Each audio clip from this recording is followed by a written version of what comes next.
हे जे मासिक पाळीची जी सायकल आहे याच्यामध्ये व्हाईट डिस्चार्ज समजून सांगा. व्हाईट डिस्चार्ज मोस्टली बऱ्याचशा माझ्याकडे ज्या पेशंट येतात ना, सांगतात की एकतर पिरियडच्या आधी सुरू होतो किंवा मग त्यांना पिरियडच्या नंतर सुरू होतो. तर हा जो व्हाईट डिस्चार्ज असतो ना, तो एकतर नॉर्मल सुद्धा असू शकतो, जो फिजिओलॉजिकल आपण म्हणतो, किंवा मग इन्फेक्शन आणि इतर कारणांमुळे असतो, तो वेगळा असतो. तर कसं ओळखायचं हे? जेव्हा पण व्हाईट डिस्चार्जला तुम्हाला पॅड घ्यावं लागत नाहीये, अगदी तो थोडा आहे, तर तुम्हाला काळजी करण्याचं कारण नाहीये.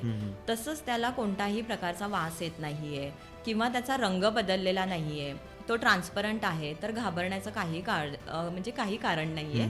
आता काही पेशंट आपण बघितले तर इन्फेक्शन असतं. कधी कधी जर मॅरिड असेल म्हणजे कॉन्टॅक्ट ठेवल्यानंतर सुद्धा व्हाईट डिस्चार्ज होतो. हा मोस्टली दोन्ही पार्टनरने जर हायजीन पाळली नसेल तर होऊ शकतो. तर अशा वेळी आपण त्यांना बेसिक एक हायजीनविषयी त्यांना सल्ला देतो.